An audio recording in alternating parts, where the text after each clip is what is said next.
शास्त्रों में बताया है, महावाक्यों में बोला, शंकर की जटाओं से गंगा निकली।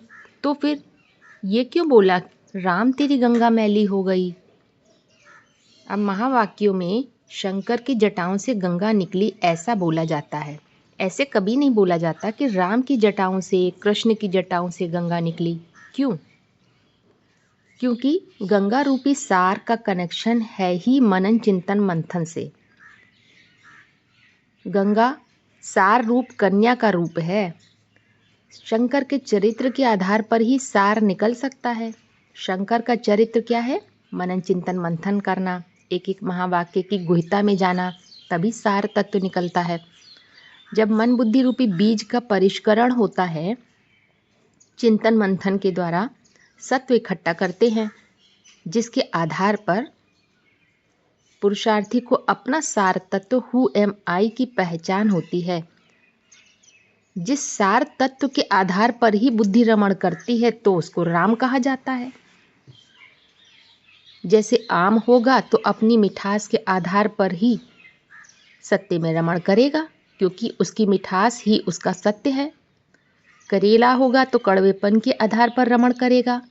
सार तत्व की पहचान होना माने कि आंतरिक युद्ध समाप्त हो जाना। जब तक शंकर का चरित्र चरितार्थ नहीं होता, माने अपने स्वधर्म की पहचान नहीं हुई कि हम किस कार्य के लिए पैदा हुए हैं उसको ही नहीं जाना, तो रमण करना नहीं हो सकता है। माने पूरा सत्य नहीं पकड़ा तब तक रमण करना नहीं होता। थोड़ा भी असत्य मिक्स है तो असत्य के आधार पर तो मात्र भ्रमण करना होता है, बुद्धि भागती रहती है। रमण तो सिर्फ सत्य के आधार पर ही होता है। रमण करना माने जो कुछ भी किया जा रहा है उसमें आत्मसंतुष्टता महसूस होती है। जैसे उस दुनिया में क्या होता है, जॉब सेटिस्फेक्शन।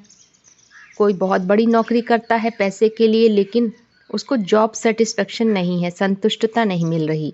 और कोई ऐसे भी होते हैं जो मामूली सा काम करते हैं लेकिन उसमें उनको जॉब सेटिस्फेक्शन मिलता है, संतुष्टता मिलती है। क्यों? क्योंकि वो उनके स्वभाव से मैच करता है। तो यही बात यहाँ समझने की है। जब गंगा रूपी सार की पहचान हो जाती है, मूल भाव की पहचान हो जाती है, तब रम्यते योगिनो यस्मिन इति राम गाया जाता है, हो जाता है।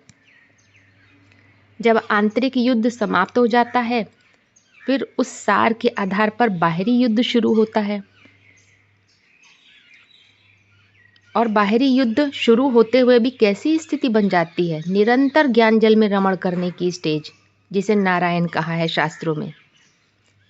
अब ये बाहरी युद्ध क्या है?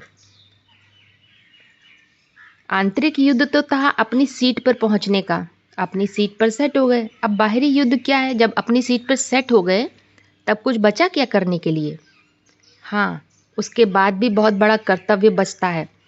क्या? कि अपनी सीट क्या है? बीज बाप की। अपनी स्थिति सेट हो गई, बीज बाप अपनी सीट पर सेट हो जाता है, तब वो अपने सारे झाड़ का कल्याणकारी बन जाता है। तब उसका कर्तव्य है कि उसके झाड़ में जो पत्ते समान आत्माएं हैं उनको भी मुक्ति प्रदान करना। जैसे कोई बाप है अपने घर का और उसके घर में आग लगी हुई है, उसके बच्चे फंसे हुए हैं, परिवार वाले फंसे हुए हैं, तो उसका क्या कर्तव्य है कि वो अपने जलते हुए घर में भी जाएगा और बच्चों को, परिवार वालों को निकाल कर लाएगा। तो यही बात समझने की है। माने राम की जो गंगा थी उसको अब नीचे आना पड़ता है अपने जगत का कल्याण करने के लिए।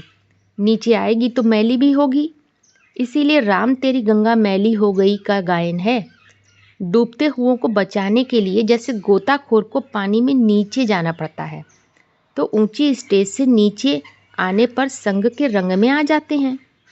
जिसके लिए बोला, काजल की कोठरी में कैसो भी सयानो जाए, एक लीक काजल की लागी है बेलागी है।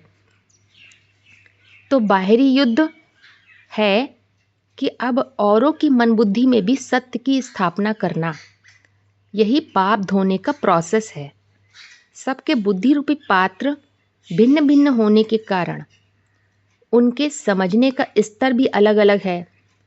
तो उस स्तर पर उतर कर समझाने के लिए जो प्योर कॉन्सेप्ट था उसमें मिक्सचैरिटी करनी पड़ती है, जिससे उनकी बुद्धि में सत्य बैठ जाए। माने पुरुषार्थी ने जिस प्योर कॉन्सेप्ट को समझा था, अब उसको उस स्तर से नीचे उतरना पड़ता है, क्योंकि सबके बुद्धि रूपी पात्र अलग अलग हैं, सब एक तरीके से नहीं समझते हैं। तो नीचे उतरकर मानव नीची स्थिति में जाकर उस कॉन्सेप्ट में थोड़ी मिक्सचैरिटी करनी पड़ती है। गंगा में मिट्टी मिल ही जाती है, इसीलिए देहभान की मिट्टी की बात है। जितना जितना उनकी बुद्धि में सत्य को बिठाते जाएंगे उतना ही उनके पाप धुलते जाते हैं, माना देहभान खत्म होता जाता है। इसीलिए महावाक्य में बोला है next to God is Prajapita, माने जब अपनी सीट पर सेट हो जाते हैं तो प्रजापिता माने प्रकट रूप से बीज बोने वाले बाप बन जाते हैं।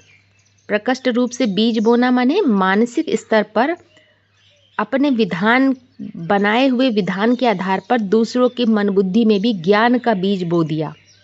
ज्ञान का बीज बोने वाले बाप बन जाते हैं। जैसे जैसे विस्तार होता जाता है गंगा मैली होती जाती है।